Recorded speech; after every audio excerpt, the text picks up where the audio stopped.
All right. Thank you for tuning in to another episode of Bold Expressions. I am so blessed and honored to be joined right now by the founders of Geekset podcast. I've already had on Mr. Young Deuces before. Say hello. What's going on, everybody? I'm also joined by Bacardi Sensei. Yes. What's going on, everybody? How we doing today? And also Didge, how you doing? I'm doing good. What is happening, people? All right. So, as you all know, I talked to Young Deuces before. Met him through damn near just about everybody who I met through the Stage Crew Discord. But I haven't had the chance to talk to Didge or Bacardi before. Listened to some of their podcasts. I was listening to one of theirs before I started recording. But if you two wouldn't mind telling the people about yourselves, let them know who you are, what you're about. You want to go, Did you want me to go? I can go. Get your name is, I'm Didge, the videographer of at least the podcast portion, editing all of those, as well as various other videos that we do as a podcast, and sports geek, anime geek, video game geek, tech geek. I don't say that enough. I do a lot with tech that I don't tell a lot of people. You don't talk about that often. You really don't. I ain't heard you talk about. You always talk about you gonna build a computer, but you never do. Yes, I did build I've already built the computer. Did you already build it? Or maybe you be making a statement and then you just don't tell nobody. I probably just don't. He just saying he ain't built Geekset a computer. That's what he didn't. Yeah, that's what he said. I have it. Yeah. I do all my editing, so on my Apple. I'm sorry. Look here. All right. Well, I'm Bacardi Sensei. I pretty much do the branding, pretty much the fashion and everything for Geekset. We have our own official line called Geeked.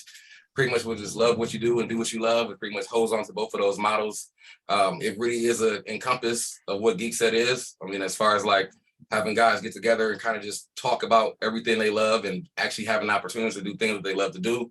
I think that's about it. What I do with you guys, other than being on the podcast, and I get to just be me. Really, I get to be Bacardi Sensei most of the time.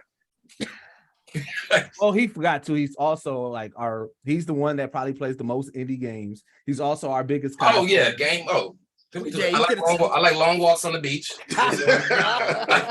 Mute his mic.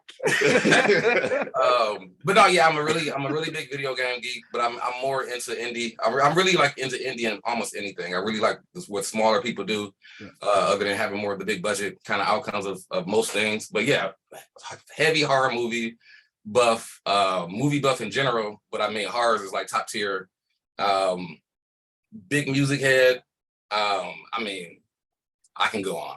I can probably say I'm a little bit of a techie, but I kind of got out of it. I mean, I do love good tech, but I'm probably nowhere near Didge and like putting stuff together and all that. I used to build computers back in the days, but I wouldn't touch it now. It's not that difficult. No, it's not. I don't have the patience for it. Hey, the tech Twitter spaces is a wild space, by the way. Yeah, I be in a lot of them. I just be in there just listening, you know. Look. Have you checked out the movie Barbarian? I haven't yet. I saw it's been popping up. Yeah, I heard it's actually supposed to be pretty good. Really? Yeah. Everything they do now make all these promotions like it's the best thing out here, and the only reason I say that is because a website that I listen to and kind of trust, Double Toasted, they talked about it, and they're not really, and they're pretty honest, mostly Black, but they talk about it, and they were even surprised because they will call most horror stuff BS, but the fact that they actually said it was actually like the best horror movie of 2022. I was like, the best of 2020. It really wasn't a lot for 2022 though. You don't have a lot to go through. You know what I'm saying? You don't have a lot to go through. You definitely been on a downward spiral this year. Like they try to say Doctor Strange was. I'm like, it had horror. The fact that people are trying to consider it that, like, that's how you know we have a lot of horror this year. Well, I mean, it was due to the director. I mean, it had horror elements. I mean, that's like, unless they give us Marvel zombies, really like zombie. They are giving. Well, it's gonna. No. I know. I'm talking about if they give it to us like Walking Dead, Resident Evil. This is probably going to be top tier horror in the MCU that we've gotten. Yeah. I don't know about y'all, but I watched this movie this year that was a horror called Titanic 666. That sound like the devil? It was a Tubi movie. It was bad. I was say that sounds like some sci-fi channel stuff. It was horrible. Definitely sound like some snakes on the plane. Right. The devil on the boat. You feel So like bad. I'm just I don't kidding. know. It was so bad. I don't know what the standard is with Tubi. I don't know if somebody's like, look, we're just gonna make the most ridiculous stuff, and we're going to do like the worst acting. I feel like they cap, like you gotta have a budget of like 5,000 or less. Like if you over that, you consider it a different bracket. You know, you're in a different bracket. Like you can't be on Tubi. Hey, like nah, we can't put you on Tubi. We gotta, how much you spend on this? 5,500? No, you gotta take something out of $500, bro.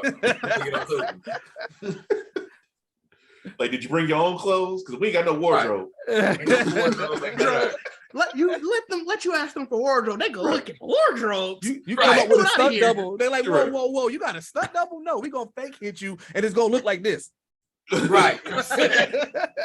Like, no, we got a PS2 in the back. We just gonna do the special effects off that. That's all. Right. We gonna pull out Music Maker. That's how you get the soundtrack. Yeah, I feel like playing GTA 5. Talking about, we just gonna have you fall down on this. Like, right. TikTok has this rabbit hole of things that you fall into, and I found this dude who makes like GTA edits for music videos, but it's like really acting out the words, but it's to like Chicago drill music. Bro, it is done at top tier levels. I don't know what mod he has in, but it looks like it would be the music video for it's it. probably the PC version. Those PCs got free range of PC. Yeah, I'm gonna throw it in the group chat or something. I'm gonna let y'all see. Yeah, I'm gonna have to see it. But I'm like, it's wild that people spend so much energy even in that realm, like taking a game and like I'm just gonna make a whole music video or just something random out of it. Just, you know what I'm saying? Like you definitely can tell the knowledge, I guess, or experience in more the younger generation in tech and computer and all that kind of stuff, because they doing stuff that we wouldn't have thought about even doing with a game. Yeah, right. But yeah, you're right on those mods. They've added, like, I've seen so many mods where they added like actual cars. It's like, okay, we're gonna add.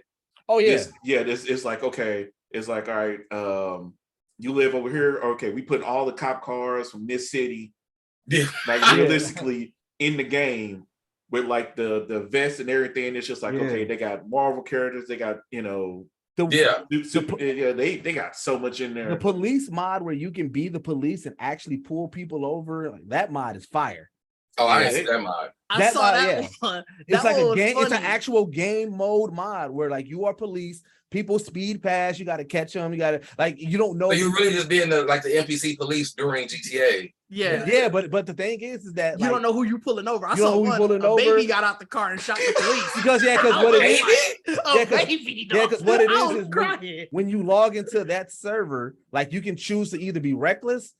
Or you can choose to so when you get pulled over, like you can actually get pulled over, get arrested and stuff like that. Or you can pull out on the police, but whoever's the police, you got the force of the police. So you can call for backup. Like it's a whole game. Yeah, that's a totally different game. It's really fire. I was like between GTA mods and the Sims mods, because I saw there's people who got legit whole TV shows with their Sims. On there that people tune into week by week to see what they Sims is going to do, and they Sims be living a life, dog. They be going Sims, soap opera Sims. Yeah, it be wild. I'm telling you, you just when you scroll the internet enough, you just see some wild stuff that people do with GTA and the Sims. Mm-hmm. That's great. Hey, they got enough people. They got enough talented people doing like voiceover stuff, voiceover to be doing skits or whatever. Yeah, I can see that happening. Mm-hmm.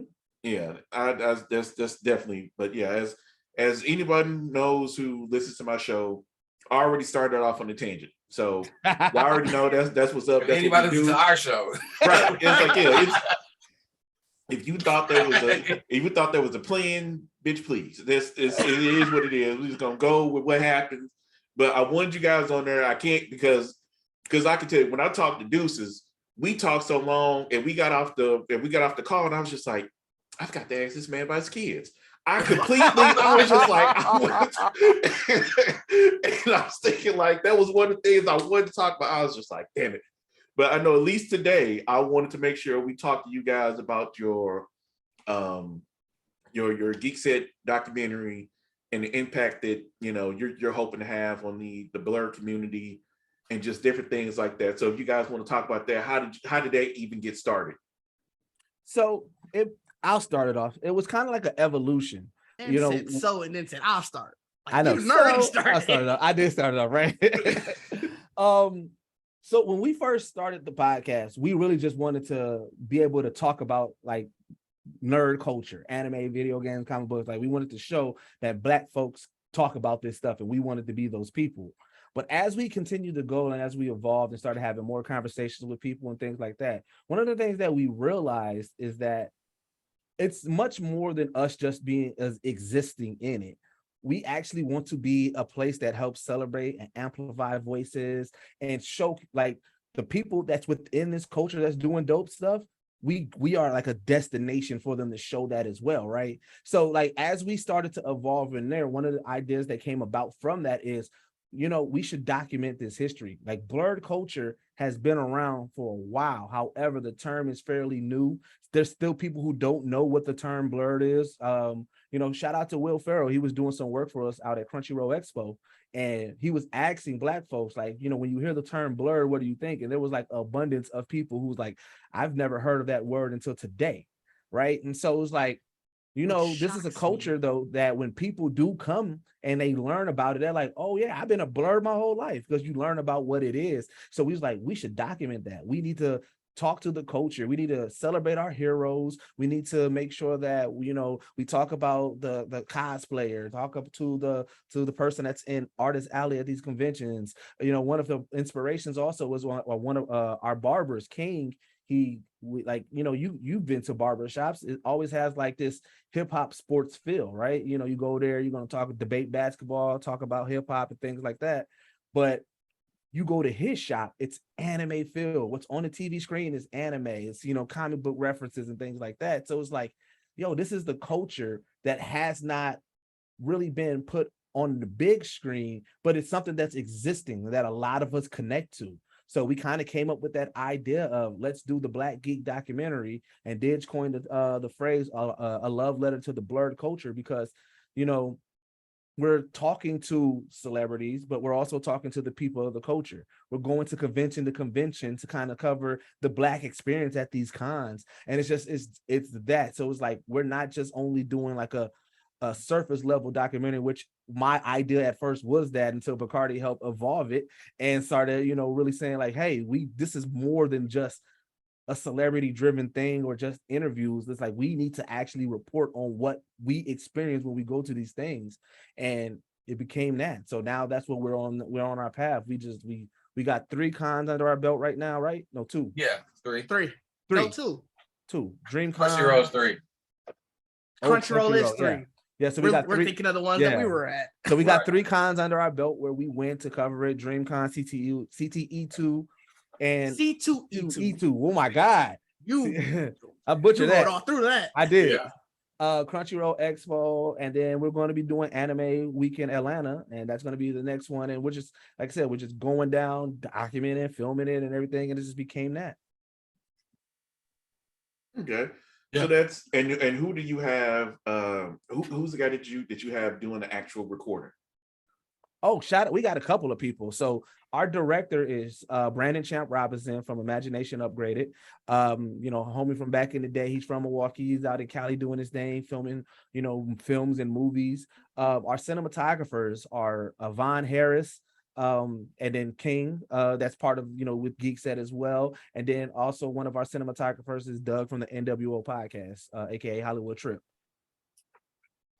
Yeah, so this is pretty much one of our. It's a really big thing too, because even the experience and having in the sense of putting together this documentary, we've actually been like tackling conventions and all these things in a very different. Like we never really had a full staff or prep, like really everybody with us. But you pretty much need that because you really want to record on everything that's going on at a convention. And then the fact that we are, in a sense, filming us at this convention and talking to everybody and trying to get feedback and really good interviews, you don't really want to just walk around with just cell phones. You know what I'm saying? You really want to bring in the actual camera. I mean, it definitely makes it stand out. It's one of the, yeah. I love it. Oh my God. It changes a lot of things. Yeah. I'm sorry, I didn't mean to interrupt you. I thought you were. No, I was good. That's all I was just saying on that part is like the fact that we even got to the like, and we've been doing conventions for years. So it's like, Right. this one, and there's always really been a 3-4 man team of us kind of really recording each other and kind of, and I think that's really what was one of the changes too, because I think Deuces didn't want us to really be a part of the documentary. You know what I'm saying? He really wanted to, in a sense, like he said, like we were just kind of recording this, interviewing the celebrities, kind of using the traditional documentary callback, where when I was talking to him more, I'm like, we should really be documenting the journey, like through Blerd culture, like at least a year, like from when we start from DreamCon, like a year of a journey through what it is to be Black in all of these spaces, and or meeting all of these local businesses, or just more and more people that you can expose to the world, that you realize like there's so many more people that are just like that are Blerds, and even the people who don't know they're Blerds. In a sense, I feel like we're doing the justice of passing the word around, because it's like if you don't really know what it is and we give you the aha moment, you know what I'm saying, then we just added a new Blerd. Like, so I mean, it's one of those things too that we really are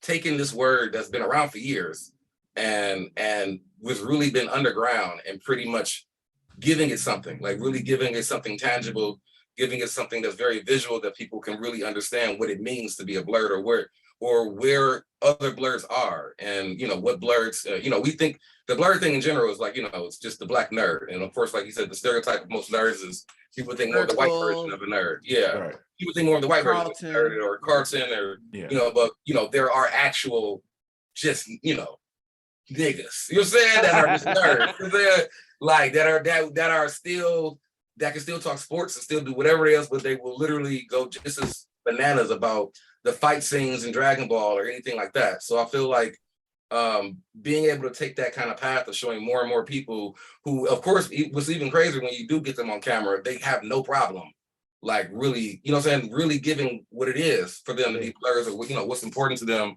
So I feel like we are giving everybody these opportunities to really put their voice onto a mic and to video and audio, to really, give the other people, people who are still not figuring out or don't want to really expose themselves as this big geek, even though we're trying to get into a more commercialized place of it.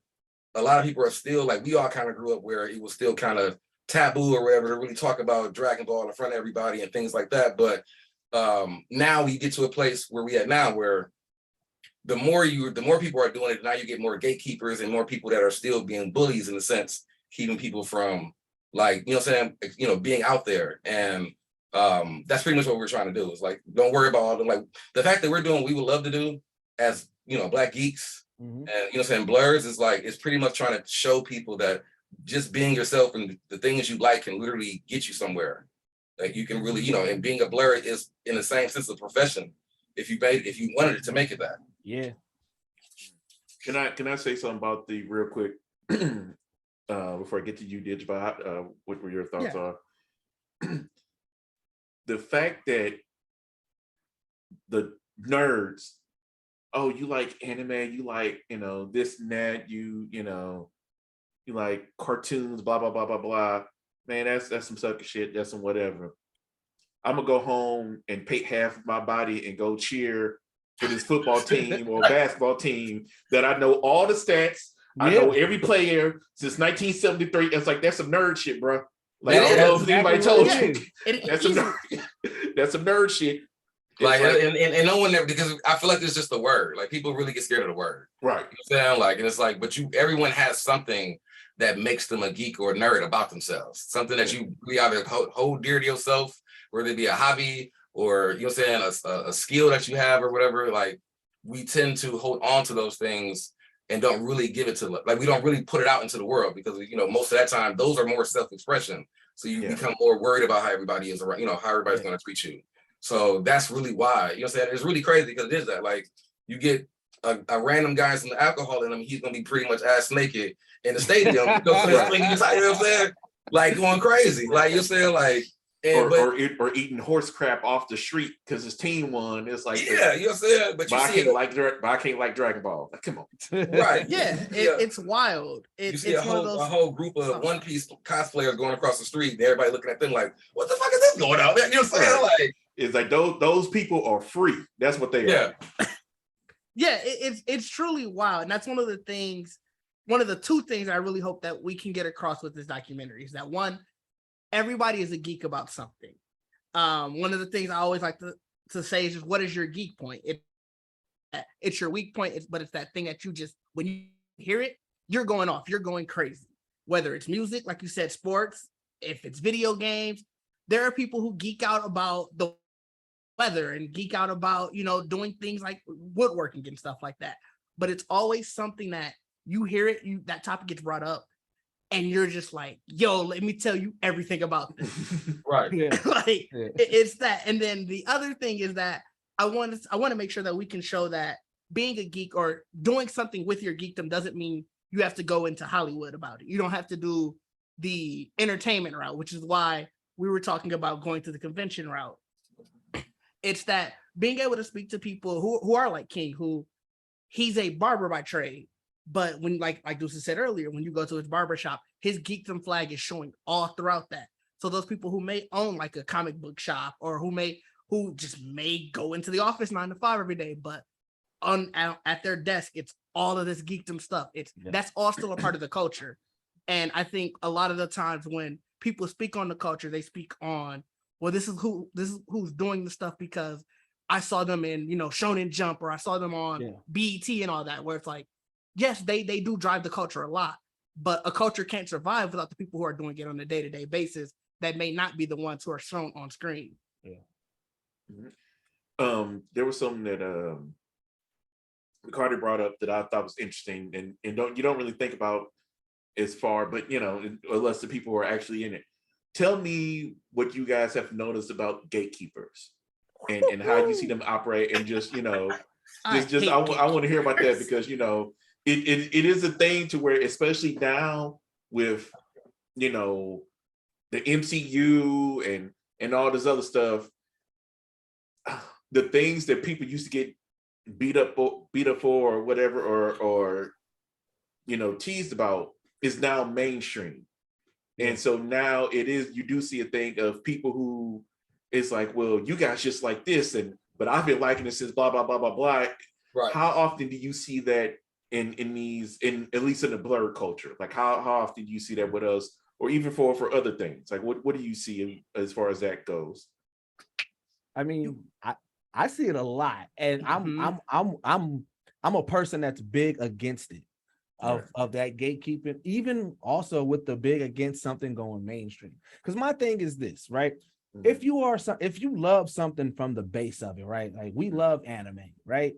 Now, I've been on record to say the live action anime movies we get have been trash. Like there's only one that I rock with that's Assassination Classroom. I think Didge got like 2 he got under his belt that he rocked with, and I don't know if Bacardi have any. You don't like any of the Rurouni Kenshin movies? No, that's what the Rurouni Kenshin ones. But here's the thing, though. Here's my thing. I didn't see none of the movies. Oh, okay. But here's my thing. Superhero movies used to be big trash, right? And then it took somebody like Kevin Feige, who was a fan of the culture, to take it serious and said, we're going to do this seriously. And then it became mainstream. And now look at the movies that we are getting. Whether you like a specific one or not, things are shot at a large level. These characters are to life. They are believable, and they don't look like, oh, they just cosplayers, you're trying to make a movie. This is big budget movies. So the same thing for anime. People are like, oh, you guys are like only shonen and stuff like that. Like, no, let shonen rock. We got so much anime that like everything doesn't have to be the top, but you let the top dogs run. Let them get the the MCU treatment. Let's get some big budget ones, because what that's going to do, it's only going to give opportunity to invest in newer writers or newer animes, or that Black owned company who got a whole roster but they haven't had the money. You know what, we also want to jump into that league. Let's give them some money. Let's see what we can produce with them. So to me, like, I'd love when things do go mainstream. Like, I've been on record saying, like, I want to see Goku selling McDonald's burgers and a Happy Meal. I want to see fucking Vegeta talking about some tacos and stuff like that. Like, yeah, get them the full mainstream platform, because I want to see all that, because all that's going to do. I don't want to see Goku. Yeah, I don't want to see that either. I get what he said. I get I get you. I actually could see it, essence though. of it. Yeah, I actually can't see it, though. all they're Even gonna do is put. Japan, it seems like they already are. Yeah, they are. They put them in Fortnite, but all that's gonna do is bring money back to the anime culture, and that indie animated artist that you rock with that can only put out one chapter every 6 months. They now are able to have a staff because some companies like that wants to be in the anime game is going to give them money to allow them to do their thing, and now you're able to get more mangas. You're able to expand that world. So it's like I don't like when people try to gatekeep that, and the biggest one that I really hate is that. Man, dudes got to stop gatekeeping women when they like, let's say their favorite anime is Sailor Moon. Like you can't be on them like, oh, you don't watch real anime because you don't know about this manga. Like, fam, you got to cut it out, bro. Like I ain't know who was doing that. Everybody, you see it a lot, especially on Twitter. The first thing they ask, they're like, you like anime? What's your top 5? But you can't choose Dragon Ball Z, Naruto, or Sailor Moon. Like, bro, why? Let them have their, like, you cannot gatekeep that just because they ain't deep into how I turned my girlfriend into a computer laptop season 12. You know what I'm saying? Like, come on, bro. Like you can't keep on gatekeeping like that. Like, people going like, what? You're going to have people who only like shonen. You're going to have people who only like slice of life. You're going to have people who only like, mangas, only like subs, only like dubs. Like, it's a-okay. It's all a part of the culture. And it's like at the end of the day, if someone says their top 5 is Pokemon, Digimon, Dragon Ball Z, Sailor Moon, and Yu Yu Hakusho, guess what? That's 5 different anime they like. They like anime. Yeah. At the end of the day, they just named 5 different anime. You like it. Mm-hmm. So it's like gatekeeping is so trash. It's one of those things where it almost feels like you just want to feel superior. And I don't know if it's unresolved trauma from when you were getting bullied as a kid or what. But it's a lot of that. If it is, you got to get over it. You can't like something, want it to survive, and be like, but nobody else can jump on it, because how is something going to survive if nobody else is on it? Yeah. It's just, it's weird to me. Yeah, I mean, the gatekeeper, the only one the one I come across the most is really just the movie versus comic books and manga kind of, debate, where it's like, you get, people who literally don't read manga or none of that, or read the comics or anything, but they are huge fans of MCU. You know what I'm saying? So, of course, at some point, you're going to feel, because you watched all these movies and this storyline, that you're going to feel that you have peers that you can get on Twitter and talk about whatever, and it's going to be that one person, like, they didn't do that in the comic book, though. Like, he ain't being, they not following the origin stories, and they not doing this and doing that. And I think those are, like, all of these are stories. And the fact that people have grown reading comic books and seeing so many variations of stories and how things happen, is like the fact that we still choose to like argue about like, well, this movie, this iteration of adoration. I can't get it. Iteration. We all fumble it, but you know what? To the point, who is this we? Hey, listen, we are a unit, right? When we fumble together, right? But we are not. Similar to what Bacardi said, that's like, and this is for my DC nerds. That's like if I've only read Rebirth. And then somebody's like, oh, but that ain't what they did in New 52. It's like, bro, this is a whole nother run. The MCU is a whole nother run. So yeah, it's loosely based off of the comics, but it's not going to be accurate to the comic because these are 2 separate runs. It's like you have that run in the comic. If you treat the MCU like it's its own run, then yeah, that is still a whole run. And if the MCU was broken down in comic books, this would be probably like 100+ comics that we probably more. The interesting thing though is I actually, in regards to the MCU specifically, I see more of people talking about, oh, this is they would never do this in the comics, and they haven't read it. That's the other side of gatekeeping. You gotta talk about it. It's like you can't allow what your expectation was to cloud what actually happened, because it's like now you just sound fake. Yeah, it's like we'll use She-Hulk as the biggest example. Oh God, people so upset about She-Hulk turkey, like, oh, this would never do in comics. Like, bro, she had a whole scene where she was jump roping butt naked. She had a whole scene where it was Thor, Iron Man, Captain America, Ant-Man. They was all in the jacuzzi, and here comes She-Hulk butt naked in there with them, and everybody's like, oh snap, here comes the Hulk. Like, it's like, bro, y'all did not read the comics, because they're actually, this version of She-Hulk is actually the most empowered version, because they really sexualize her in the comics. In the comic, She And done that's slept with probably everybody. changed, and that might have changed in their comics more recently. I haven't read. I any never of her read a recent She-Hulk run. comic. I read bits and pieces of it, but not like faithfully. Yeah. I know enough to know what they did to the character. Yeah, she's heavily sexualized. I think the current run, which they probably did because the TV show was coming up, the current run, she is back to her how she is on the show. Okay. Because for a while she was super hulked out and really muscular and everything, and kind of like a little slower. Yeah. But because of some trauma, because she kind of died. Oh, see, let me get off the geek shit. But yeah, Hey, you got she geeks got here. the right crew. it got was- the right crew to do Right, that. you got the crew. it was like right before Civil War II. Thanos came. There was a fight. Rhodey got killed. She got hit with this missile, and it messed her up. And like for a while, she was Grey Hulk. Oh was yeah. great. She did become. She became a Grey Hulk. Yeah, she was Grey Hulk because it was run. it was dealing with like some kind of trauma.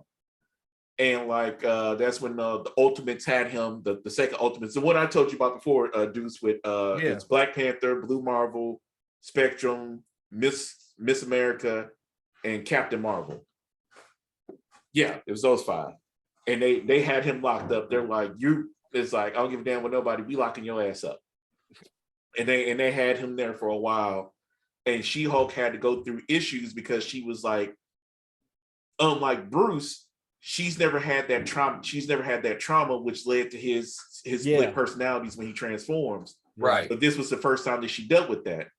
And then she dealt with it, but then she would get big and kind of stupid, and they didn't fix that until like some later issues of the Avengers. I want to say like they just fixed it like probably a few months ago, and she got her own. She's had many solo runs. She's actually, funny enough, she's been an Avenger longer than Hulk has.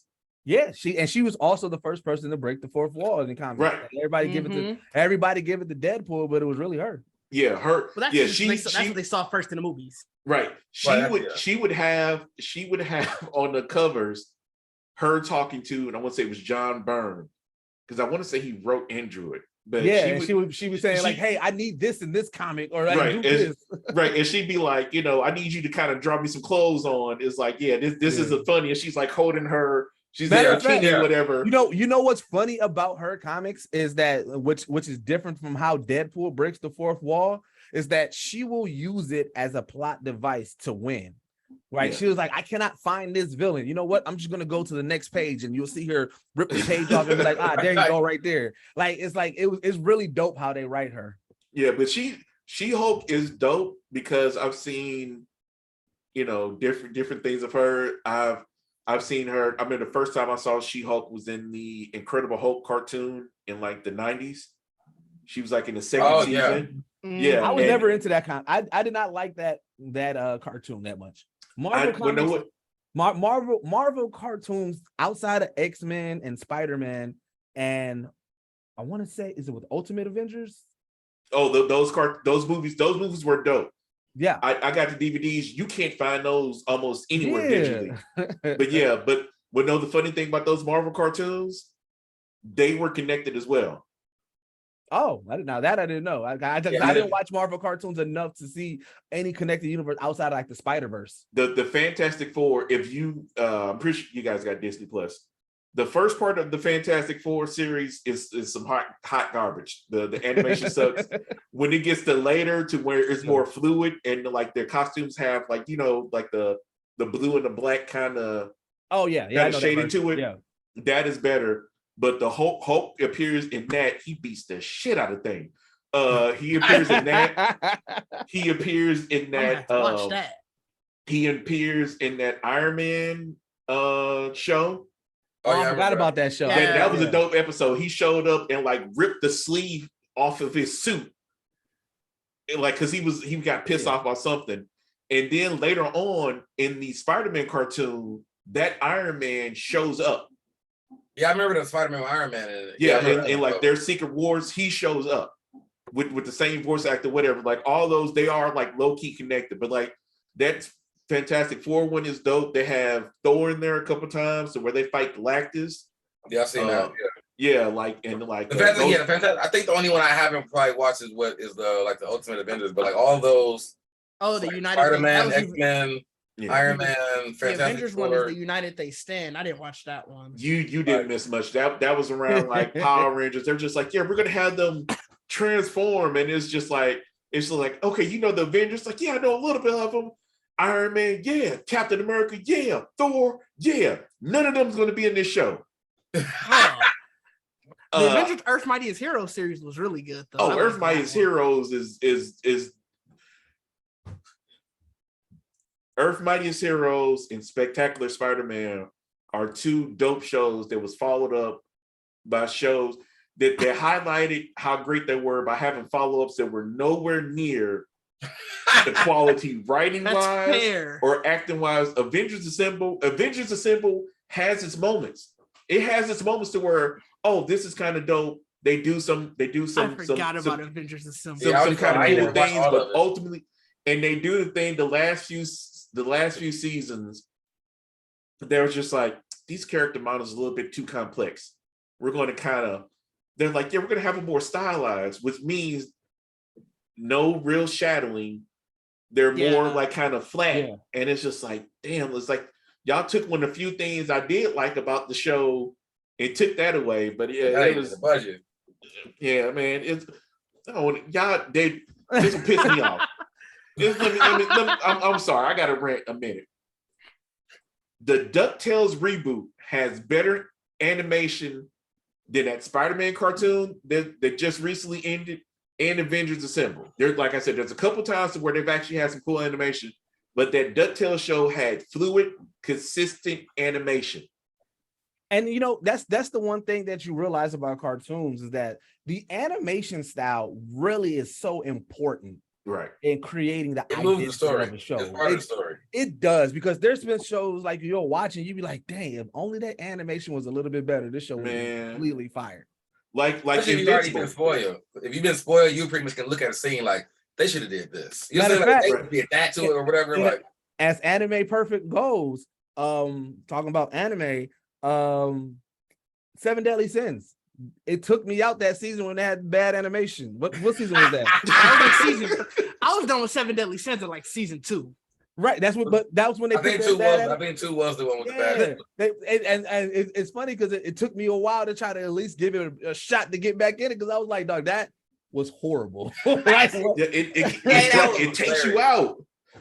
Like the dude called in this day. Like, y'all just put it in there. Like, put it in there, man. I thought budget. I was like, man, the budget just plummeted. Did somebody? Well, and that was the they invest badly. That was the confusing part about it, because season 1 was a hit. So it was like, what did y'all fuck off the money? Did y'all go to Vegas and tell you they invested badly? 10 was off work that day, fam. That's called Tim, man. Like, hey, we need you to come in and finish the same up. He's like, I'm off today, boss. I'm off. I am on vacation. That's one of the reasons. That's one of the reasons why I skipped like the first half of Super. I'm like, number one, 2 of these arcs I've already seen done better in the movies you made, so there's no point in even watching this. 2, y'all know damn well Dragon Ball is not the most, if not one of the most popular animes in the world to have ever existed. If I don't put some goddamn people, let Ling go to sleep so that they can animate this stuff right. Y'all up here got people passed out at the desk just. And see, right. that's the thing. That's the biggest confusion of Dragon Ball Z or the Dragon Ball universe. I said for Toriyama for him to forget as much as he forgets, right? And for as slow as the animation comes out for the actual show. And I'm like, but y'all are so popular and have so much money that y'all can hire pretty much anybody. I'm sure that any animator, top animated studio house would love to be in the Dragon Ball game. But it's like, I feel like he's just like, nah, I'm gonna do it. Like, matter of fact, he is true. Beerus is truly it's him. I think that's what Beerus is. I'm asleep. all right, I guess I'll get up and do it, but I don't really want to, but I'm gonna do it. Like that's the creator of the Dragon Ball universe. He is really Beerus. I mean, you gotta think he also probably like, I mean, you gotta think in those highlight, in these moments where it got bigger, like he probably didn't really think like, I'm gonna have to really keep writing this, like I gotta be consistent with this now, because that's very true. You know what I'm saying? Like, cause everybody's like, now everybody's calling him, they want to use Goku ball. Like, he knew better. They never stopped making those damn games. Because we have played through the same scientists to sell since goddamn 1995. We have been fighting the same sagas forever. He knew better. Anime fighting games are worse than Call of Duty, because literally every new game is just the next arc that you missed, but you gotta play the whole fucking thing. Hey, that used to annoy me with the Naruto ones. Oh, what is it? Ultimate Ninja Storm? Yeah. Oh, I used to hate it. Bro, I done played all through Namek. I feel like I live in Namek because in every game, in Xenoverse, in Dragon Ball Heroes, in Kakarot, like you are going to go. I saw Yamcha get slumped out by the Saiyan man so many times in my lifestyle. I played it. I was that character. Like I went from watching it to experiencing it to living it. Like it's like, man, even in the mobile games. Yeah, right. But know what? The messed up thing about to Super, the fact that those, I don't know if you guys have seen any of those Super Dragon Ball Heroes shorts that they have. I love it. The fact that it's just fan fiction for like 10 minutes because they have so much stuff that makes no sense. But for like, when it would be cool if we had Super Saiyan 4, Vegito, and Super Saiyan Blue Vegito fight this dude. It's like, oh, well, he's done. No, he beats both of them, but then Vegito and Gogeta fuse. Right. Like, and then you stack this on top of it, but Ocean Instinct, it's like, God damn, y'all just right. And then they was like, oh, you know what? Let's make Trunks a Super Saiyan God finally, because he gotta pop up. Like, no, they wilded. But the fact that animation looks so good. That animation looks so much better than most of Dragon Ball Super. I'm like, how the hell did this happen? Even they making that much money on them games. They are. That Dragon Ball Heroes game, they is eating on that game. Now they don't want us to have none. Y'all selfish, Japan. You're selfish. The fact that like the dub version is fan made dub, and there's so many people who love the anime so much that they found like voice actors that are. No, not even like fans that are close to the voice actors. Because, like I end up watching things twice because my daughter wants to watch them. And so she doesn't like to watch the sub. So when I originally watched it in sub, I'm just watching it as it is. When I watch it in dub, I'm like, I had to look up like, wait, did they get the real voice actors? Like they got legit people that are sounding like Chris Sabat and sounding like everybody. I'm like, this is wild. Like, and I'm just like, but that's how big the fandom is. It's to the point where people are like, no. We got to do this right here because this needs to be dubbed because this is how fire it is. You know what? I don't think that Sabat and Sean would have a problem voicing if they let them and just been like, okay, hey, we guys want you to voice this. That's what they need to do. They need to take all they need to take all those, be like, okay, for this next game, when you beat some, you unlike this, so you can actually watch it. So you don't have to scour YouTube and see who put all the subs together. Because there's one dude I've seen that had like the 3 main sagas together. I was like, okay, now I can finally watch it. Yeah. Because y'all be hating on us and won't let us watch it. Just let us watch the daggone thing and play through some of these sagas. It's like this card game got some dope sagas that just happening. It's like, let me play through that. I'm tired. Right. I love Gohan. He's my favorite character. I don't need to play him beating Cell again. All the time. I've done it. Cell is gone. They need to pretty much make one of those goddamn Dragon Ball Z museum of game collection kind of thing where you play like anything, the card games, the damn mobile game, like literally just one. That would sell. That would kill. I'd buy it easy. Right. Definitely. I mean, that's like me and Dej. We played Dock and Battle all the time. That's one of our favorite mobile games. But just like how Dragon Ball Superheroes is fan service, the game is the same, because what it does is every character, every iteration of any of the characters in the Dragon Ball universe gets a card, and then that card has a special finisher attack, and it's fully animated. And this is when I knew, like I said, we talked about on the podcast, this is when I knew they was getting money, because in Broly, the movie, that was a new animation style. Top tier animation. That style was amazing. Me and Didge been playing this game for so long that at some point the game animation, all of the animation started matching that movie style. And I said, wait, did they just hire this animator to do the game? Looked it up. They sure did. They saw him did like, you getting too much money at this point. Give me that.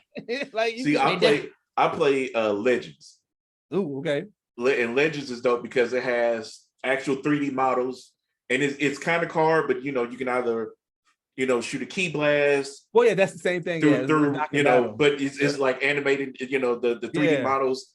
And it has an original character, Shallot. That's like a ancient saying. It's him and his I played. Didn't we start that, Didge? And I fell off.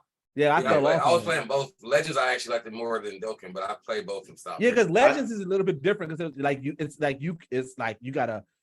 have to actual fight. And there are some people, the few months that I stopped playing, everybody figured out this one move, and it's like watching me. It's just like they have a thing to where they're because you only have so much key to use, different, because each card has a certain key that you use. And there's a thing to where you can actually move and just do little punches until your key builds back up. And there's a way people figure out to where they'll dash forward, punch you, scoot over, punch you again before you have a chance to really. And it's just like, shit, I can't get them. But it's the legendary finishes are so dope. Yeah, there's some they got some with Vegeta, to where it's like they'll have a legendary finish, but then there's a thing that's like, you can do it, but then if you're about to beat this person, there's something added extra to where. Yeah, I remember that.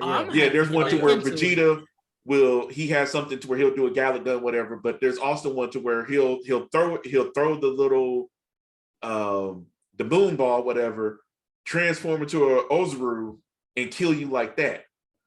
Or that's a lot. The most broken character. The most broken character is Master Ultra Instinct Goku. I can see that. Because so they're further than the game, than Dokkan, because we don't have a master, do we? They got a master version? They have the first one, the first design, and his little specialty is people will fire key blasts at you, and if you don't move, he will automatically dodge. If they fly up to you and punch you, he will automatically dodge that. His ending special is that Kamehameha that he did to Khalifa. One of my favorites. To where he does a little air punch, and then has the animations where he's rolling and he does Kamehameha, does a little slide flip and does it in their face, whatever. Yeah. The Master Ultra Instinct, number one, I'm pissed. There's one thing I don't like about the game. I went through multiple runs using all my crystals, never got that damn character. But it's the thing to where people, if you attack, not only will he dodge, he will hit you back. And his hits hurt a lot. If you shoot at him, he will dodge forward and hit you. And I'm just like, Jesus. If you're beating up a character and they have a thing called cover block, if you're beating up a character, somebody else's character, and in between you rushing, they switch out to that Goku. When he comes in, he will block and hurt and hit you. And I'm just like, God, it's like everything you do is and I'm like, I need to nerf this just a little bit. Just a little bit. Fix this. Right. That's not like a fix. Yeah. But once again, tangent. But yeah, it's like it's one of those things where it's one of those games where I don't play all day, but I'm just like, okay, it resets at 1:00, so I need to make sure that whatever I do, I get all the little extras I can. Gotta get your login bonus. Right, gotta get I do it for that, and I do it for Marvel Future Fight. Yeah. I stopped playing that too. I'm really not a big mobile person at all. Like I used to be so big on mobile games, and I don't know if I just don't have it. I don't feel like I don't want to say I don't have the time for it anymore, but it's like I usually play for like a week, and I'd be like, I'm good on this. And I'll just be like, I was kind of like that on Future Revolution. It's a dope looking game, but it's a little different than what I thought it would be. But it's a beautiful, low key to me. It looks better than the Square Enix Avengers game. Ooh. wow. And there's more chances. There's so much customization you can have with the costumes and different things. Yeah, that's what I didn't like about the Square Enix Avengers, because it's like you didn't give, like, you can give us all these outfits and things you can wear, but you don't see nothing. Right. And that was like the biggest turn off for me of the game. Oh, like, bro, they got so many. They just added Wolverine. Let me see. They got it's Captain. You start off. You can play with Captain America, Captain Marvel, Storm, Star-Lord, Doctor Strange. Give me 1 second. I'll be right back. Okay, Captain America, Marvel, Yeah. Storm. Iron Man is. But yeah, there's so many different things, and they have different armor sets to where you can mix and match. But they have like an Asgardian set. They have a full-on tech set. They have a Hydra set. And to where it's just like, if you like one thing, like a headset or whatever for one, you can put that on and just rock the rest with whatever. Or if you just like the way your character already looks, you can like, okay, I want to put these items and whatever buffs you get, but still have my character look this way and just do it like that.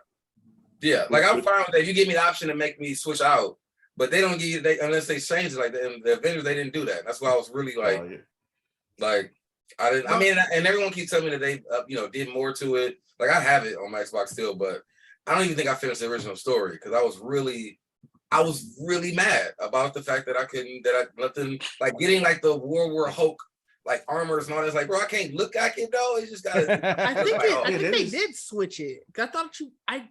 I thought you could. I have it on my. But that seems like a basic thing that you would. That seems like something they would have caught in testing. Right. Because I mean, it's pretty much the Destiny thing. Like, if you play Destiny or these games, like the armor and everything they get. Yeah, any of those RPG games. Yeah, like it. So it's like the fact that you would go so this big budget and know you can have all these variant kind of versions that you can have of your character, but yet you're not going to be able to see them in the game at all. Like, I feel like that was the stupidest thing that you like. You might as well just let me just do health and like armor upgrades instead of making me feel like I'm putting actual things on me that I can't see. Yeah. That's odd, but yeah. I don't know if they fixed it. I ain't played because I know that like they had the Black Panther drop and all. Like I haven't played. The Black Panther storyline was pretty dope. Oh, you played it? Yeah, I played the storyline. The storyline was dope. I wasn't feeling that costume they have for Black Panther. Yeah, what's weird about it is that I didn't have an issue with the costume. What was throwing me off was just the voices and the look of the characters. Because you were expecting the MCU version. Well, I'm not that I was expecting it. I'm just so used to it. Right? Yeah, it definitely the opening scene. like when I remember playing, that really was the first. Was watching the Avengers like these motherfuckers is ugly, dog. Hey, the opening scene when you see like that's Thor, crazy dog, cringe. Like, that's fair. I feel like I was definitely thought I was playing an off-brand as a Avenger. To me, I think they should have steered. To me, I think they should have steered far away from the movie counterparts, because you see nobody had that criticism of the Spider-Man game. Nobody saw that. It was just like, you know what? How come this isn't like Tom Holland? How come this is like whoever?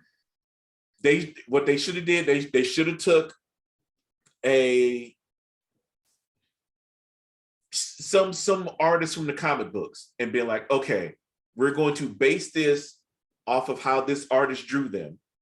Yeah.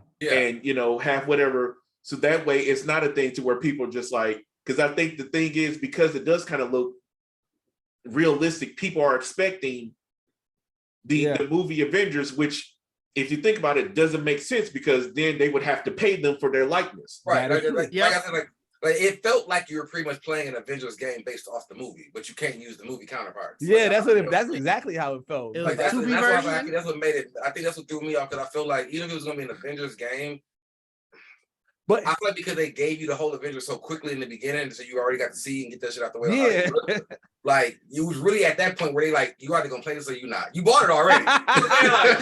you paid I the got- 60. we You got your money. paid the 60. Yeah, we got you. Sure. You But got you know your money. what? You know what I'm saying? I Like, wonder if it's because it was too close. Because I mean, because they have a Kamala Khan story, and I didn't have that same response. Like, this is not the one that I'm seeing in the show. But every other character, That's also I because live they with came them. out before. yeah, probably that. But too. I didn't play Yeah. it before. I played it after. I mean, I played it Okay. during. But you've seen videos of it. Like Yeah, you Kamala knew, Khan. And you her knew it and her wasn't being gonna. and them knowing she was gonna have a show is the only reason they put that character in the game. Oh yeah, because That's you the know only what? reason. I'm trying like the biggest there was three people that I had the most issue with. Again, it was T'Challa, and not necessarily is, but it was like it threw me off. Like, wait, what? It was Bruce Banner. Bruce Banner, like it was just it was more comic book accurate, but because I got so used to the both that we got on screen, like it's either got to be one of them two. It threw me way off. And then Tony Stark, I was like, But no, the funny thing about that, all those people voices, I think for the most part, I know Thor. I know most of them voiced them on the cartoons. yes, I read that too, and I was Really? like, yeah. Yeah. Most of them voiced them on the cartoons, especially that and I want to say maybe some of them do for like Earth's Mightiest Heroes. And I think I think it could be a thing with the voice directing. Because if you notice, at least to me, I didn't like a lot of the voice acting in the first season of What If. Most of them coming from the actors who played their roles. Mm-hmm. I didn't really care for Benedict Cumberbatch or Chris Hemsworth because I feel like that they needed a voice director who could tell them this is already animated, so you don't have to. Because I talked to your self promo. I talked to a voice, not a voice. Well, yeah, she's a voice director. This wonderful woman, Karen Heimdall. She had this audio drama called Cheka. If you feel the need, listen to it. It's cool. One of my friends, she plays the mom on it. Nice. Angelique voices. Angelique Lazarus. She's a voice actor. She's amazing. But one thing I talked to Karen about is how people who aren't used to doing voiceover work, they forget that voiceover work is just acting. Yes. And a lot of times one of the reasons why I don't really like for like them to get big names to do things is because they just think, oh, well, it's a cartoon, so I have to be whatever. It's like, no. They're doing it for you. Yeah. You just have to act. Like when you think about some of the greatest shows that we think about, your Batman animated series, Andrea Romano led them to get those performances. Yeah. To truly act. Those were actors. Kevin Conroy is a legit actor. He is a Juilliard trained actor. And he be killing it. He when I think like as much as we debate like the face of Batman and who is I didn't know there was a debate.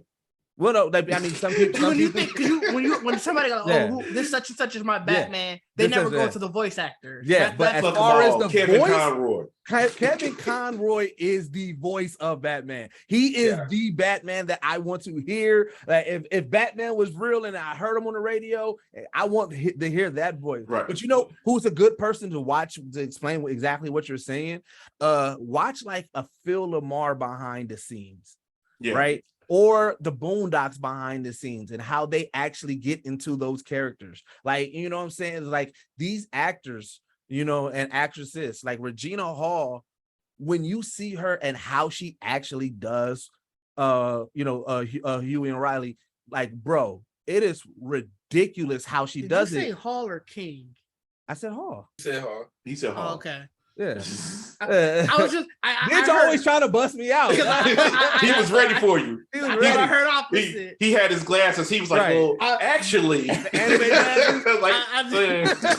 But yeah, I posted a anime glare, like right. Why haven't you bought you a pair of anime glasses? I feel like man, you should have been like had the some. ones that's just I don't know. and you need that sound effect too. But like actually, and you know when they always have that sound effect. But yeah, when you see like how they actually act, like when you see Phil Lamar do what's the character he plays in dang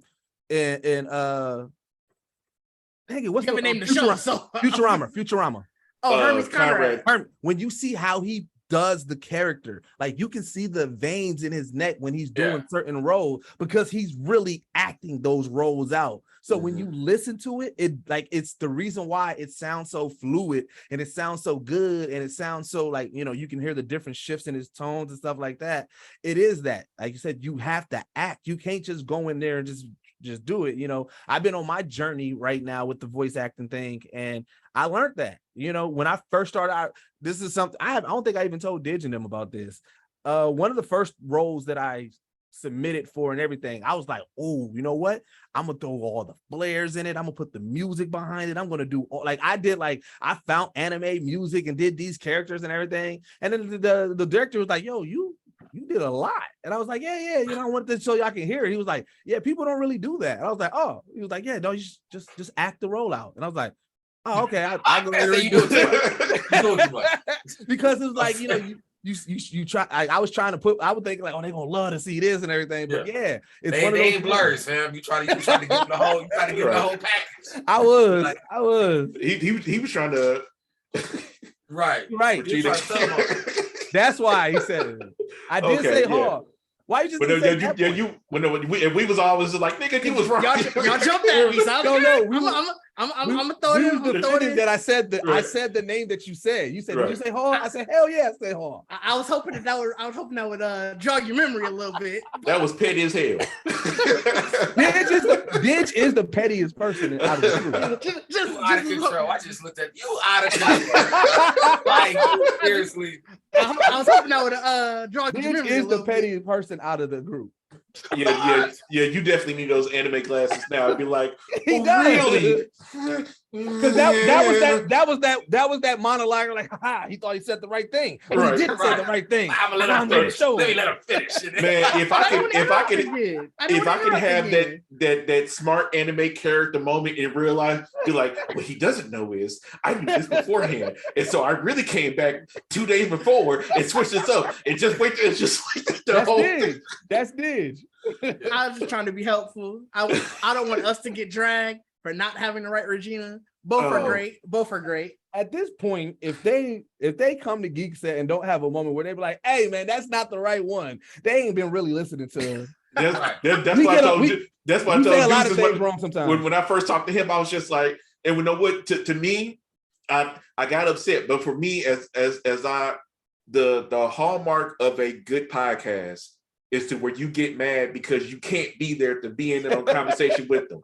Because I was listening to you guys talk about something, I was just like, because I think I told you something about DC, and I was just like, oh, this is wrong. But I was at work, and I'm at work. I'm at work. I'm like, oh, this is wrong. I'm looking around like, shit, I can't be.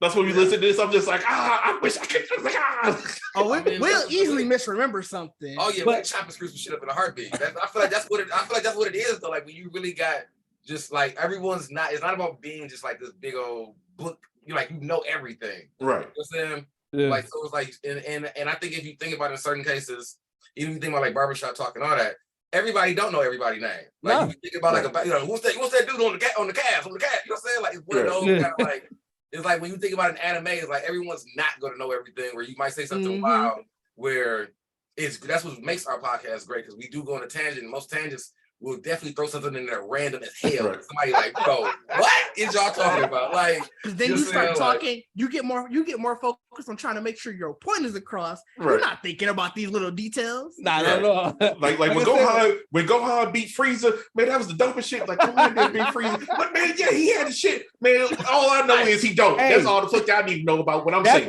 That's what be the funniest part about it is because you be so passionate about your point that the other person don't even catch it. One person catch it. shit. But the other person right with you, like, hell yeah, and then you know what I'm saying? He did that. And you like, the one person, like I said, like this, like, bro, y'all both are y'all started off wrong. You're like, yeah, I don't know what y'all on, but yeah, like, I got it. And the apology is always, but you got what I was saying though. Right. You knew what I was talking about though. You knew what I was talking about though. Like you always do this. You always try to do this, you know, calm down in front of people. That's why I like messing with you. Yeah, that's that barbershop talk. Like, look, you trying to fool? Like, what you trying to do, man? Like, you know what I'm talking about. You know each other. Like I'm just trying to correct you. Like, well, I said the right thing yesterday. Let me just say the wrong thing today. You know what I'm saying? First off, I'm a grown ass man. You don't correct me, bro. That's also some real live black stuff too. Right. You know what I'm saying? Because that's black culture, especially. Ain't nothing worse than getting the Ike Turner look over anime correction and stuff like that. Like a nigga try to correct your real geek shit. You like, bro, what? Hold on, man. Like, you better have some facts because we might have to debate that. About to get in a whole fight. Like, you don't even want this, bro. You don't even want this. Just go on somewhere. Hey, y'all better tell them. I know all about this, bro. Like, I've been watching I watched Yu Yu Hakusho 15 times. You're gonna try to tell me what the fuck going on, man. Get this dude. You start one up with each other. Like, but I watched Bleach twice over. What you talking about? Like, you about to get Bleach. Say something else. Say something else. That sounds so vaguely threatening. I don't know. Is that messing up my clothes? What does that do? But you notice how we do, just especially anybody with Black Mom, just take the last thing you said. Like, oh, you about to get Goku. Keep playing. Like, what? That's that Black Mama talk. You know what I'm saying? Right. Like, about to get Goku. Like, what? Like, I don't know what that means, but I'm gonna go in my room, I guess. I don't know what that means, so I'm gonna take it as disrespect. Right. Goku your ass. Right. Goku your ass. That's what it be. I'm gonna Goku your ass. Like a hunt. I'm gonna hunt your ass now. Right. Do it again. I'm gonna hunt your ass. Come on. Right. Your ass. Let me have to hunt you down and tell you to take out the trash again. Let me have to hunt for somebody. Oh man. How your ass? How your ass? You know what? That's one thing I want to do. Like I said, I want to just take somebody who's never watched anime, watch a few animes, and just have a conversation with them. Like, all right, but I think to level it up, if we took black moms, just put black moms together, let them watch some anime, and then have a conversation with them. Well, no I way. mean, I feel like I'm too old for it now, but I feel like I'm mad that there really isn't a TikTok of like kids literally just acting out anime shit in front of their parents, where they're like, "What the fuck is you on, bro?" You know what I'm saying? Oh my god! Do the Naruto run. Yeah, like, you know what I'm saying? Because you throw your parents, like, they already like, why you acting like, you know what I'm saying? Like, right. We get those videos. A lot of times when black parents get confused, they get violence. Right. Yeah. They come out your ass. Speaking of TikTok, there's this one TikTok that was like when you do stuff before your parents ask you, and the guy come in, he was like, hey, did y'all? You like, oh, did you clean this room? He's like, yeah, I cleaned up everything. He's like, He's like, all right, man, watch your tone. Hey, but that trash, you like took it out yesterday. He said, oh, you think you smart, huh? Right. All right, well, go wash that. He was like, go clean out that fridge. He's like, I cleaned it out already. He was like, oh. He said, hey, man, you better watch yourself. Right. I saw that. I was just like, yo. See, that's a confused black parent. Right. That is the thing. Just like, hey, and that's all, hey. Right. Get that bass out your. Get that bass out your. He didn't even have bass. He was just like, I cleaned it yesterday. He's like, hey, don't be getting smart. Like you get smart? No, sir, not at all, sir. No, sir. All right. And he was just looking for something to do. Like, let me. Yeah, he's just trying to find something. Black parents, we don't even appreciate it. You do all that shit. Like, what the fuck you want? Like, why you doing all this? Right. Then you definitely get accused. Like, I ain't got no money. You must want something. Right. Yeah, you must want something. Like, no, I just want to show you how much I appreciate you and love you. Oh, you think you're funny. Okay. Right. Yeah. Let's see you keep it up. It's like, that's the thing. It's like, that's how he ended it. That's how he ended it. He said, you better keep it up then. Let's see how long you keep it up. Like, dang, just but no, low key. Whatever you doing. Low key, I can see black moms getting into anime. Mm-hmm. It's like they'll be confused at first, but then they'll just turn to another soap opera. Yeah. And I mean, you can put it with some slice of life. You Right. can't put a black mom into no. Well, it depends on like, which high slice of school life and, too. Like titties, all that can't come out because now, right? Like I said, now it ain't gotta nobody be watching fucking anime. Now, it gotta be you a know what I'm saying? low slice of life. You show Yeah. them like Food Wars or something. Oh, it's game over. Oh. Yeah, now ain't nobody watching anime. You thought you was winning, trying to put your mama Right. on. You know what I'm saying? Parental controls are on, my nigga. You know what I'm saying? What would be a good starter anime for somebody to get like a? Because now I'm thinking like it can't be like Attack on Titan. Because as soon as they see that first person get ate, they're like, nah. Was it? Well, I won't say it's not Adventures of a House Husband, but it's something. Oh, Way of the House Husband. Ways Way of of a the House House Husband. Husband. Okay, yeah, that's a can good work. one. I did watch that. I can hear it now. Child, this man up here cooking and doing all this Right. stuff. Right. He She gonna love it. just That's like gonna really be your mama's favorite. Right. Like, hold on, he just, And he then- tough. Like he Hey, tough. but He a monster. Just Right. like a black mom, that's gonna be the only anime she watch. And then Right. every time she sees somebody, girl, you know, he had me watching anime. It's actually good. It's the only Right. one they talk Right. about. Only She one gonna- they talk about. she gonna watch it more than you do. They're gonna spoil it for you. Now you Asking see, you now, when the next season coming out. right? Now you know. They almost got divorced, right? I'm like, who? It's like they're on the show. Be like, hold up, I Yeah, I can definitely They see start that. reading the manga, like so. Right. You know, back in the day, so he used to kill a lot of people. Right. He changed his ways. He's such a sweetheart now. He just like Robert. He just like Robert. If you Oh, just they start bringing in real people. like Robert, like who the fuck is Robert? Like hold up, Robert killed people. Robert got bodies. Like, This like probably your dad so much. Your dad was a hothead back in the day. Man, Oh man. like oh, that's how I met him. He done cut up a few people. Child, Lord He Jesus. done Like, cut up Robert, and you start learning stuff like, Mom, Right. what my wife was don't you tell your daddy I into?" told you this. He didn't want me to tell nobody. You know what I'm saying? Like, hey, that's how I met your real daddy. My real daddy. Right. Hold up, go back. What happened? right. And then you know, so as soon as he comes, Charles, tell him about back in the day. Boy, let me tell you now. Right. You ain't Like, know. oh, I used to get it in, like you know what I'm saying. They used to call me chopped up Charlie. You know what I'm saying? Chopped up Charlie. No, I'd leave the room. I'd be so done with all of this. oh. I'd be like, I had enough of all of you guys. We'll talk. We'll talk next week. Like, why Hey, you put your mom on this goddamn anime, man?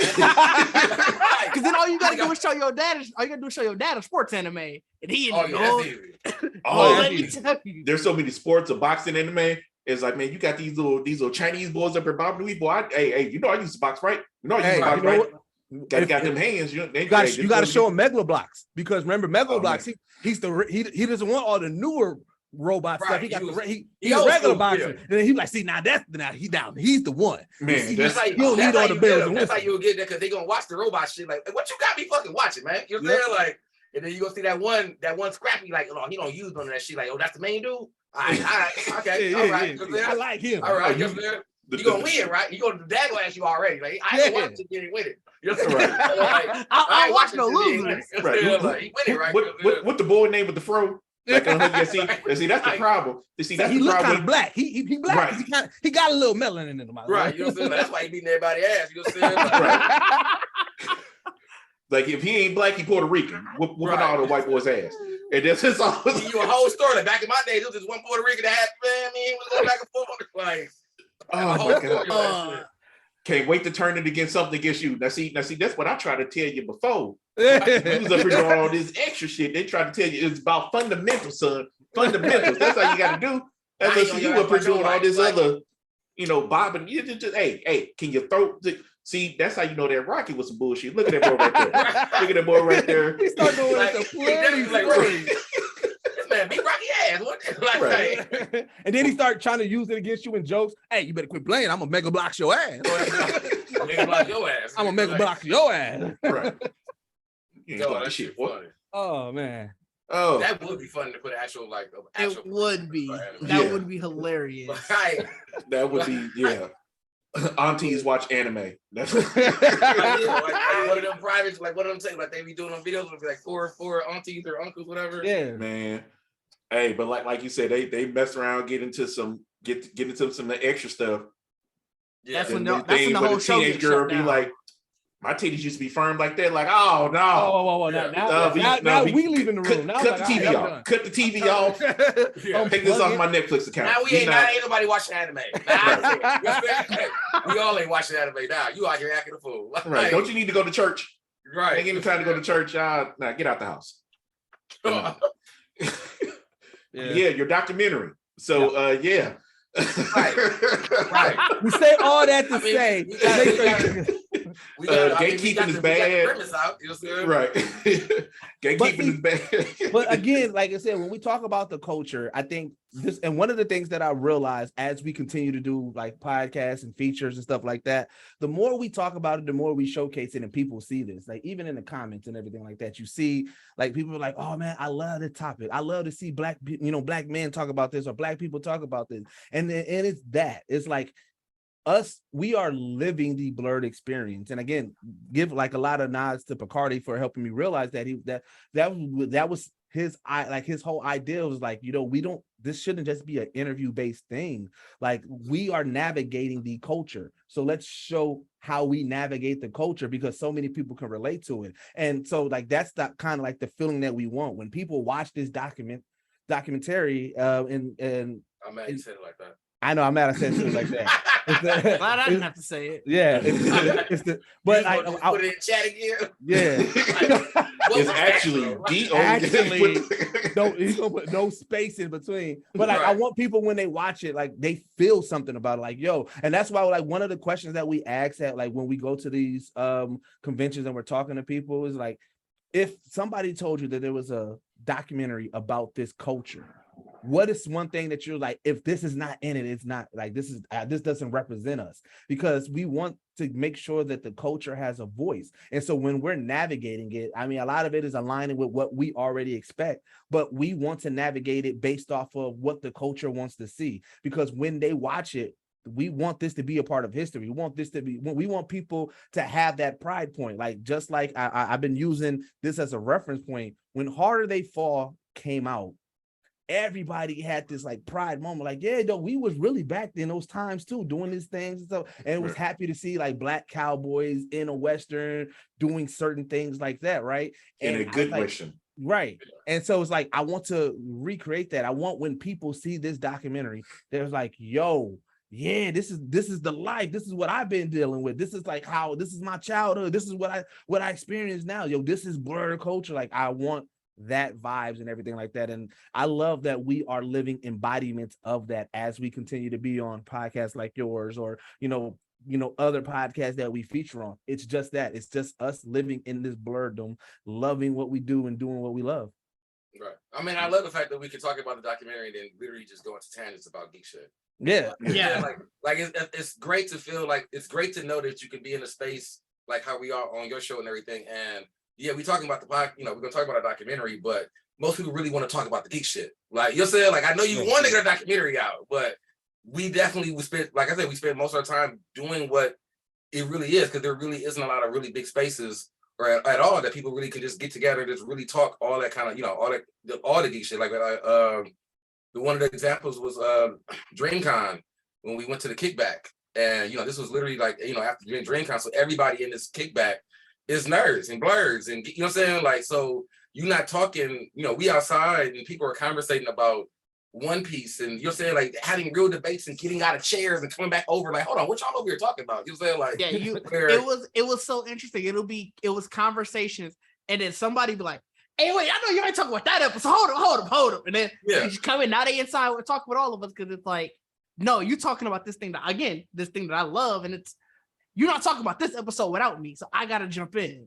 Yeah, like it's really, if you think about most barbecues and stuff you go to, unless you really know you at a barbecue where everybody's there as geeks, you're not really gonna even really talk about that kind of stuff. No one's at the barbecue finna be like, hey, you caught up on Attack on Titan, or you know what I'm saying? Like, you're not really gonna get that. So like for me, it was that. Like that was a really huge experience for me to be in a space where just the mutters as you walked around, in most cases, was either somebody, of course, it was at the hour. You got Holland, or you talking about geek shit. You know what I'm saying? Anime music playing, people eating food, drinking, like it was like a different experience. You know what I'm saying? And I think also in that same sense what the Black Geek documentary is that experience. It's like we're showing that blurred is that comfortable. Like it really is that comfortable of a thing. Like that people really sit around and it's a natural conversation. Like you can actually go through life, and if you don't know sports, you don't have to talk about sports, because there's a lot of people that talk about animes and all that kind of thing. You can find those people. You're saying you can actually find that space for yourself if you actually, look and don't, it's like I said,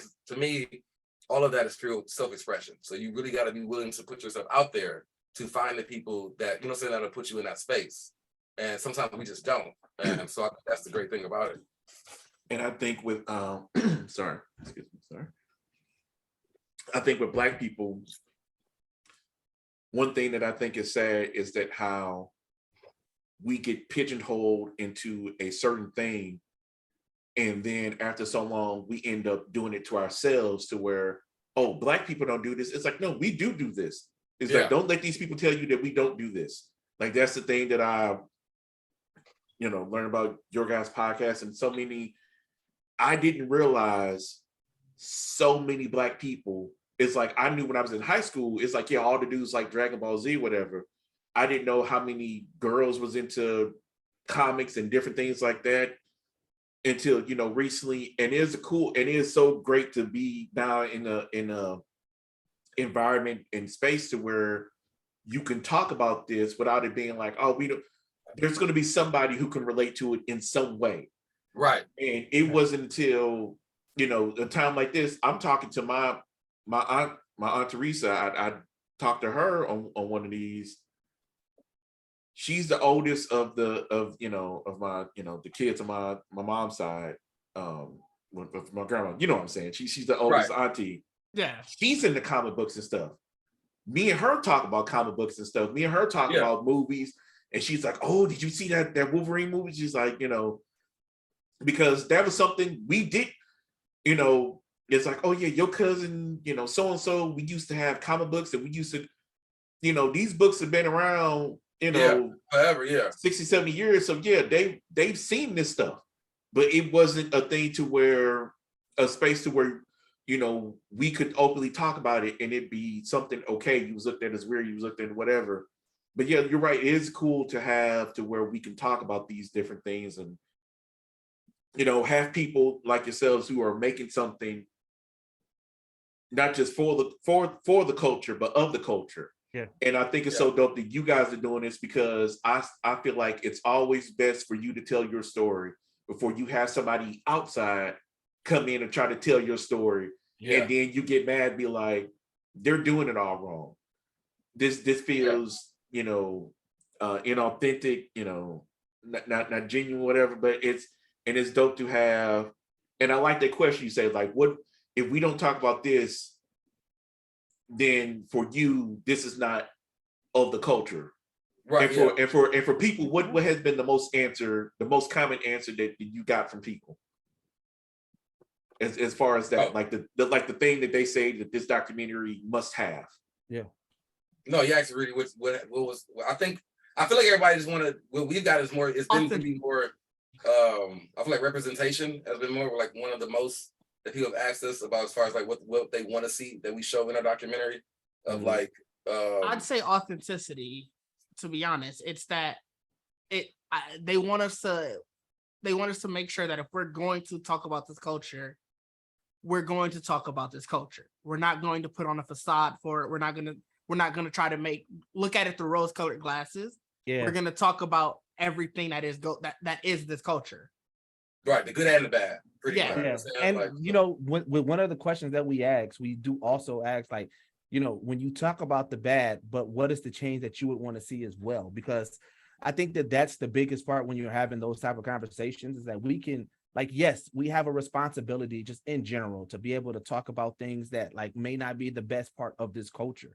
But if you're only talking about the bad thing and not coming up with any type of solutions, or at least any ideas to start the conversation for a solution, then it is just a sounding board. You're just complaining. You're just being a sounding board. So in order for us to have these conversations responsibly, and to be able to also make sure that we're guiding change, we need to talk about it, but we also need to talk to the people that's impacted by it and say, what are the changes that we want to see?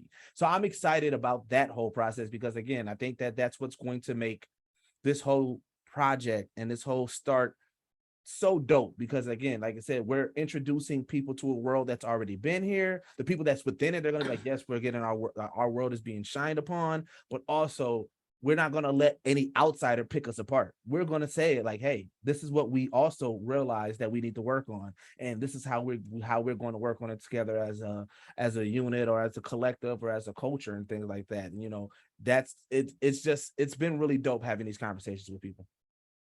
It's dope. Again, I know it's getting late and I can talk to you guys for a lot Yeah. longer. But I know kids need to get in bed and whatever. And, you know, people got to eat, all this other stuff. So I want to say thank you to my guests, Didge, Deuces, Bacardi Sensei. As I always say, time is so important.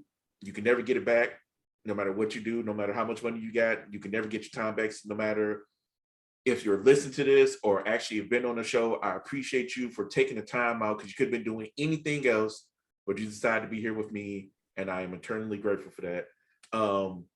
If you guys tell the people, you know, your shooting schedule, what you got coming up, you know, things like that. You want to do the closing? Well, all right. I was like, I don't know how we was going to do it or anything like that. All right. Well, I mean, make sure you go to geeksetpodcast.com. Check out our merch store, man. You got Geek Year 2. Do what you love what you do. Shout out Bacardi, man. He got a new. When is this coming out? New fall release. It would be a lot of new fall. So he was saying, when's the episode come out? Though, I'm saying, when is the episode coming out? This episode will come out. It is because I actually have a schedule. Because I plan on this coming out the 26th. The 24th, okay. I'm actually shooting live my 200th episode. So congratulations. Congrats. Definitely. Yeah, thank you. So yeah, by the time you listening to this, man, there's a pre-order. No, that's the launch. Pre-orders our Geekset day. Yep, on Geekset. So that'll be our, what is that, 4 years? 5 years. Our 5th year anniversary will be September 19th. Okay. So we'll be doing pre-orders on the fall lineup for Geek Year 2, and everything launches in October 1st. Yep. So make sure you go to our merch store, check that out. Make sure you go to follow us on any podcast platform. We are dropping podcasts twice a week. Every 2 weeks. Jesus Christ.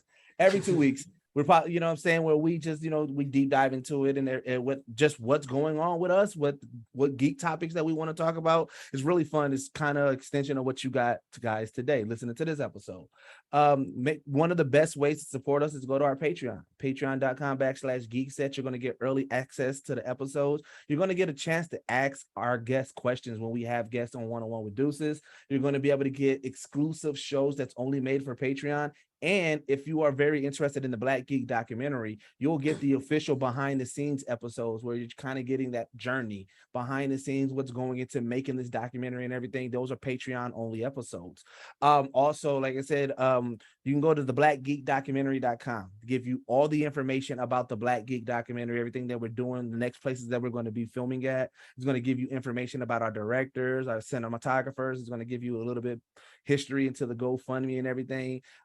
We also have, like I said, we're still crowdsourcing. So those funds that are going to go from the Patreon is going to go there. Funds from the merch is going to go there. Funds from, you know, the actual GoFundMe is going to go there. And then also we have a Discord that you can find on our website as well. The Discord is just our hub for just full of dope people, you know, having this conversation with us and everything. And then you can go follow us on all social media, Geekset Podcast. Right now, especially on YouTube, we are recapping She-Hulk. So you'll have those episodes where you can, you know, get that recap. Like I said, you got the One-on-One with Deuces. You got Geekset Rewind. It's our rewatch show that Didge got that he's leading. We have so much stuff that's actually going to be coming that we're working on as well. Bacardi's working on a dope project, and Didge creating some new shows, and we're just putting out content, man. Trying to do more stuff. Stay busy. Multiple streams. And first off, we gotta go back to how understated he talked about One-on-One with Deuces. Yeah, I talked to you guys. I talked before. Yeah, Kel Mitchell, Phil Lamar. I can't think of the other Black woman off of Mad TV. Deborah Wilson. Deborah Wilson. I love her. He just recently had freaking Bill Duke on there. Yeah, no, that was crazy. And I was just like, this dude got Bill Duke on the show. Crazy. I won't say this is. I always get his name mixed up. Laz Aranzo. Laz Oh, Laz Alonso. Alonso. Laz Alonso, aka Mother Laz Milk. from The the Boys. boys. You know, he has a lot of people on there. Check that out. I listen to that. I think I've checked out a couple of Digits playthroughs that you guys had on the channel before. Yeah. You know, check these guys out everywhere there are. I have the description in later on. If you're looking for me, you can find me on Twitter and Instagram, Bold Expressions, BLD Expressions on both Twitter and Instagram. Once again, that is Bold Expressions, BLD Expressions, because somebody already has Bold. So BLD Expressions on both Twitter and Instagram. If you want to find out more, you can hit me up on YouTube, Bold Expressions Podcast. I have my much shorter form podcast, Random Thoughts, which is me just going off the top of the head, talking about different things. I actually talked myself out of a conversation on one of those, which was interesting. While recording it, I was just like, I had a thought. I was just like, I talked myself out of it. Put it up anyway, because it's random. That's what it's supposed to be. I also have different things on there. You will actually find this episode on there, the few ones that I do video on. If you want to shoot me an email, you can shoot it at boldexpressions4@gmail.com. You can find me at Facebook at Carl Liggins. I'm not on there much, but hey, if you find me on there, I'll respond. Thank you once again to everybody who supported, who got me to this point that I am. I'm, like I said, once again, cannot understate how grateful I am that the people who support, the people who listen, just find whatever time or find whatever to support, to like, share, subscribe, to listen, and keep supporting, because it's just as it's important to find, that Geekspace is important to find support in whatever way you can get it. And for wherever people who support you, I think you ought to show that same level of enthusiasm and gratitude, because nobody has to do anything for you. But let me stop that. Thank you all again. Thank you to my guests. We guys got to talk again. For sure. Yeah, Oh, so definitely. Yeah, because I definitely, want to talk to you guys more about, She-Hulk, what you guys think about Phase 5 and all this other stuff, because I have some thoughts about. Everybody want to talk the geek shit with us. Like, right. Yeah, because I have some thoughts about some stuff and people fucking whining. I'm sick of it, but no. But thank you. Have a good day, good morning, good evening, whenever you're listening to or watching this. And as always, don't be so busy proving your point that you forget your purpose.